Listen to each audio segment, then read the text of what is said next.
Hi everyone, I'm Smita Patel from Fun Food ને ફેશનની વાતો.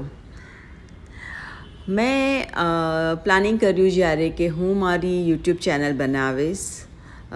હું કન્ફ્યુઝ હતી કે હું કઈ લેંગ્વેજ ચૂઝ કરું, ગુજરાતી, હિન્દી, ઇંગ્લિશ. પણ મારું કામ ક્લોથિંગ રિલેટેડ છે અને હું સ્પેશિયલી ઘાઘરા બનાવું છું, વેડિંગના હોય કે નવરાત્રિના હોય. So I prefer Gujarati, so I can connect totally with my work and my audience and my customer. So Gujarati is better.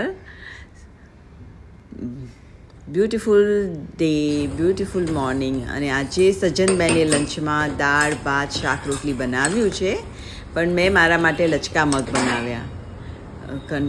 ટીંડોળાનું શાક છે, રોટલી છે, દાળ ભાત છે, જે બધું ખાવાનું મેં સ્કીપ કરી દીધું બિકોઝ આજે મને લંચ એકદમ લાઇટ કરવું હતું. સો મેં આ નહીં ખાધું. મગ એટલા યમ્મી લાગે છે, ટોટલી લચકો મગ. લાઈક તમે આ ખાધા પછી તમને એ ફીલ ના થાય કે તમને ભૂખ લાગી છે. So this is my lunch.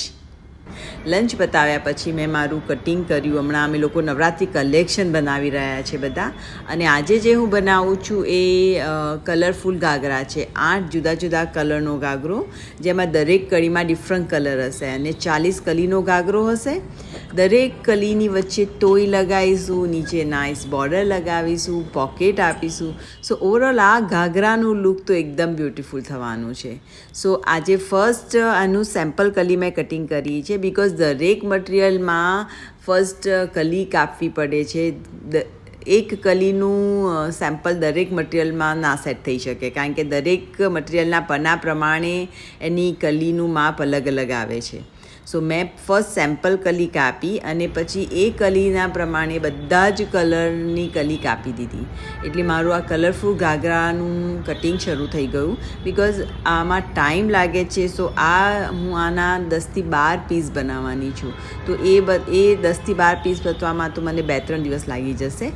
પણ મેં આ એક વિડીયો લીધો છે મારા ફર્સ્ટ કટિંગનો, કારણ કે એકવાર તમે ફર્સ્ટ કટિંગ અને ફર્સ્ટ ઘાઘરો કાપો ને એટલે બીજા તો ફટાફટ કપાઈ જ જાય છે, એમાં ટાઈમ નથી લાગતો. જે ટાઈમ લાગે છે ફર્સ્ટ કટિંગમાં જ લાગે છે. તો આજે મેં પતાવી દીધું અને આઈ એમ હેપી. આનો લુક બહુ નાઇસ આવવાનો છે.